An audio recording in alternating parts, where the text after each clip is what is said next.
Hey everyone, welcome to today's edition of One Single Story, where each weekday we offer a brief lesson from a section of today's reading from the One Year Bible, and we examine some questions that extend our learning from the sermon on Sunday. Today I'm joined by Sheryl Daughety and Wendy Korbusieski, and we're looking at a passage from Psalm 34, verses 11 through 14. So, Sheryl, will you read that? Turn away from evil and do good. Search for peace and work to maintain it. So I noticed that the title of this lesson is Living Without Conflict. Do you actually think that that's possible? I might be the wrong person to ask. But, so I created it to create, because I can create conflict. You're pretty good at that. Yes, I am. I use the title to create, a question. My observation comes from asking what David meant when he said, search for peace and then work to maintain it. There's a couple of things. The fact that peace is something that we have to seek for suggests that it's elusive. It's not easy to get. And the fact that peace is something we have to work in order to maintain suggests that it's not static, right? So you may achieve peace, but it's not going to stay that way. There's going to be things that come along, So the potential for conflict is high. There are always, things that can happen.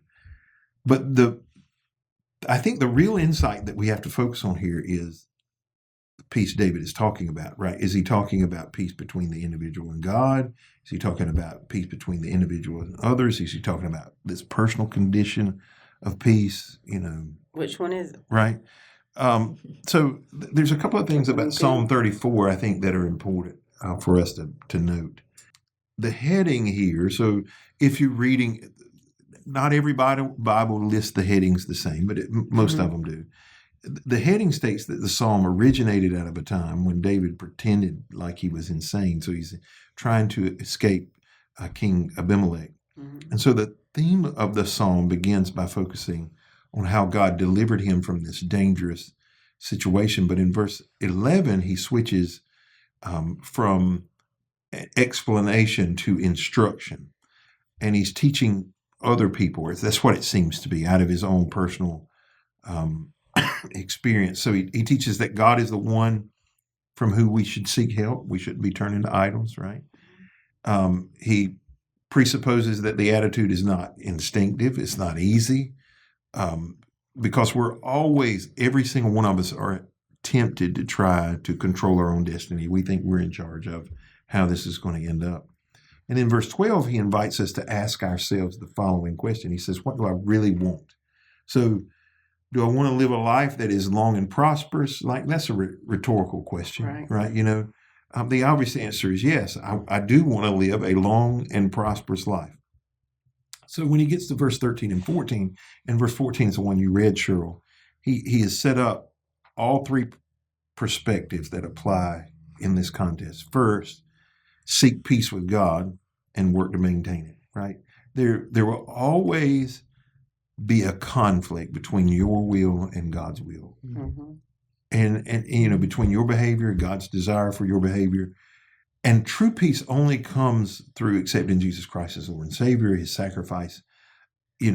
Jesus' sacrifice is what created peace in that relationship. But we should also seek peace with others. Conflict is going to occur with other people.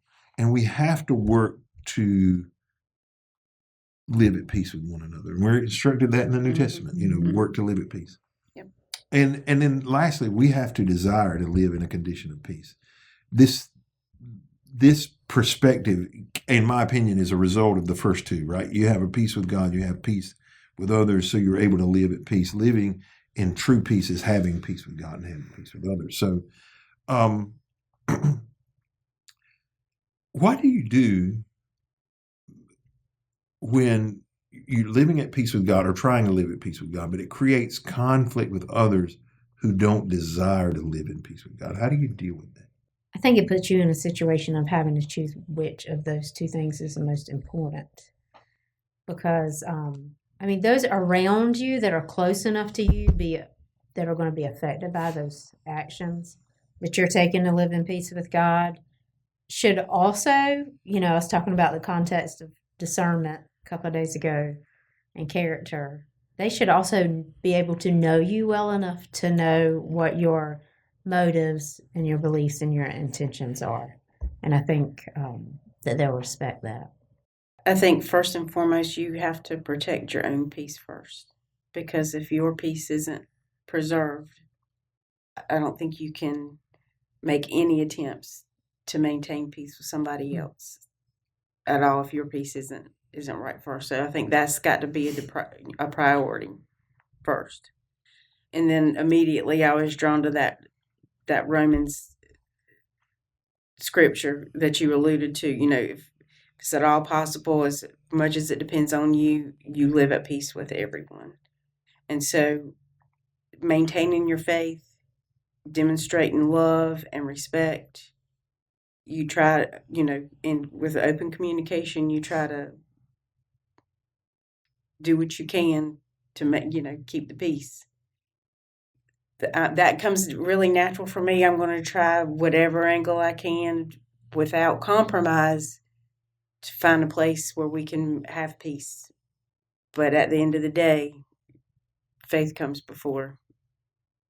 Do you think peace looks the same? This week, a couple of times you've talked about being a peacemaker. Mm-hmm. In my personality type, I'm much more of a disruptor than I am a peacemaker. And it's not, I'm looking for conflict. It is just, if you're always moving forward and plowing new ground, you break stuff up, right? Mm-hmm. But I don't desire to not live at peace with people, Correct. right? I don't want there to be constant tension. Mm-hmm. So do you think, because I think my idea of peace and your idea of peace sometimes is different. Maybe I don't know. I mean, so do you think sometimes when does let me ask it like this: when does peace making turn into people pleasing? Because one is not healthy. Absolutely. And it turns into people pleasing when you've compromised your character and you've compromised your value, you've compromised your faith. And in vanity supersedes. And I have been guilty of that in an effort to keep peace. I have crossed the line, and it is a fine line. You have to that you ride. You have to watch it.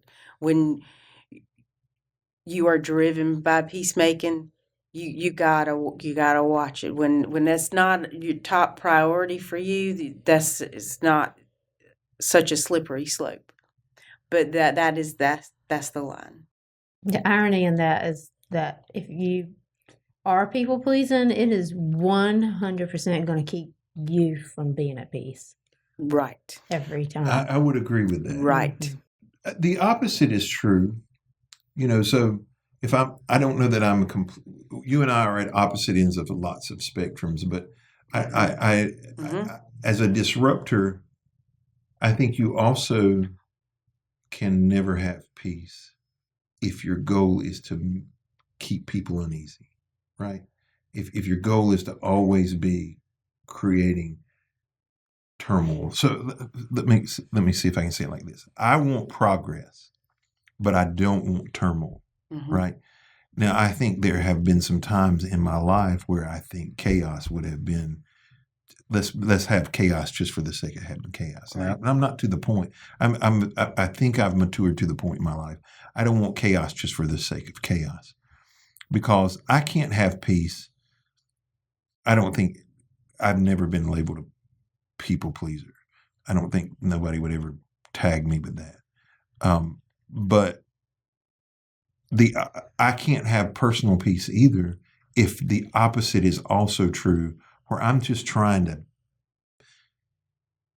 aggravate people for the sake of aggravating. Right. Yeah, I'm just aggravating people, and I've been guilty of that. I've been like, okay, let's Press that button. let me see what I can do here. Ding, ding. Right. You know, and I think that is, I think that's as dangerous a thing, you know. So I don't think living at peace is the same thing as pleasing people. I think you can have peace and not please people.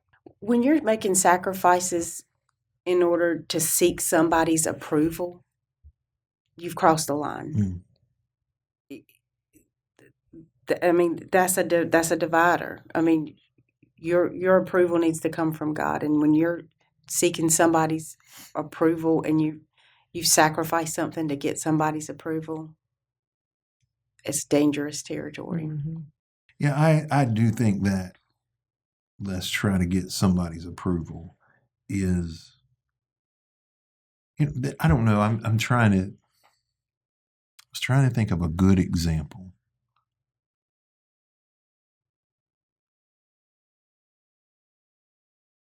But I think we have to be careful. Well, let's back up. What steps can you take to create peaceful relationships? What do you think some wise steps to take? There was a word you said earlier this week that I think is a kind of a buzzword now, but I think it's a golden word in this kind of peacekeeping effort, and that's that word boundaries. Mm-hmm. And used appropriately, I think it goes a long, long way. And it really requires everything from the person setting the boundary and nothing from the other person involved. It means, you know, setting some expectations, setting some limits. Like, this is what the line that's going to be set. This is, you know, what I expect of my behavior, what I expect from your behavior. And that if this line gets crossed or these things are done, you know, these things get said, then this is my response. I expect nothing from you. This is the boundary. And I'm, you know, tapping out, walking away, whatever the situation is done. This is the boundary. And so creating those healthy boundaries and learning how to operate with boundaries. And it can be starting with even boundaries with your kids. You know, even with toddlers, setting healthy boundaries with your toddlers. You know, if you hit, playtime's done.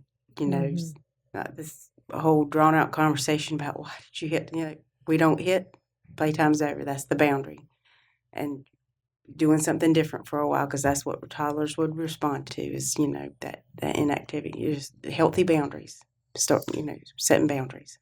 That's also related to honesty, because in order for you to keep peace in a situation, in a relationship, you have to be honest about what you expect and how you feel. You know, if something has happened, you have to be honest enough to be able to talk about it, how it's made you feel, because otherwise I think you end up with situations where people feel ignored, you know, which creates not peace. Friends with unhealthy in-law relationships. I can imagine. And this is another situation where boundaries were golden. Like, this is, you know, my husband and I, he's now the husband and wife relationship. We have to set boundaries for our family. But it never happened. And so we're establishing these boundaries. And now, as the in-laws, this is where this stops. And these are the expectations. And we're not crossing these lines and communicating what the boundary is. Henry Cloud is the boundary guy. That's how I view him. He's written all the boundary books. And funny story I have.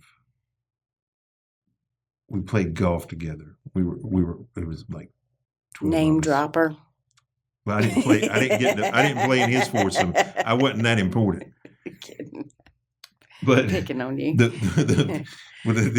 is horrible, right? This what I'm getting ready to say. I had never played at a club this fancy. Wow. Right? It was a really, really nice place. We all had our own lockers, and they put your name on the locker for the Bougie. day. Right? It was really cool. I'd never played. There's a kid from our church that works at this place. It's in the mountains. Oh, wow. And I didn't even know he worked there. I was out in the cart, and he comes running out. He's Pastor Steve, you know. How And, cool is that? But Henry, I walked in the locker room, and Henry's butt naked, right? And I was like, You're like, hey. Henry? No, I said, Henry, this is a boundary we need to put up there. We need a boundary. But the thing about boundaries is they have to be reasonable. They have to be consistent, and or they don't bring peace, right? Mm-hmm. So if every time you came to this stop sign here at the end of our road, that stop sign moved, and some days it was up and some days it wasn't, it would create all kinds of chaos. And Right. one of the problems that we have with boundaries is we have them one day, then we don't have them the next, and you know we care now, and we don't. They're dependent on the mood we're in, and that's a recipe Dangerous. for disaster. Secondly, we need to be able to apply boundaries around, right? So,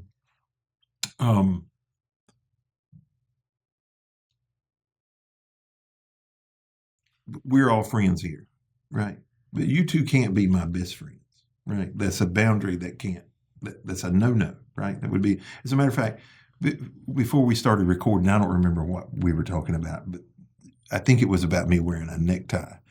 And I said something, and you said, I don't know if I should take that as a compliment or a sarcasm. Yeah. And what I said was something to the effect of, that's as much as I can say without crossing a line. Right? If I had said something else, it crosses a line. We have to have boundaries, right? Right. And so, like, a simple boundary is, I can't have a best friend that is the opposite sex other than my wife, right? That if it's going to be some of the, because it creates unhealthy boundaries. You begin to talk about things that you couldn't talk about, and that boundary keeps peace in my marriage, it keeps peace in my heart, and it keeps peace in everybody else's relationships, right? And so boundaries are extremely critical, but we've got to be wise about how we apply them, and they can't be arbitrary, right? I just don't want to tell you it's not a reasonable boundary, right? That's correct. That's an arbitrary boundary. And Petty. Right, that's right. It's right. It's not meant to keep peace. That tension that is always present in how we parent, right, and how we carry on our relationships. I think it's critical for us to work. You know, it requires work. You know, there's always the opportunity for disruption. Well, thank you for joining us today on this edition of One Single Story. We hope you'll be back with us on Monday as we continue a conversation around our daily Bible reading from the One Year Bible.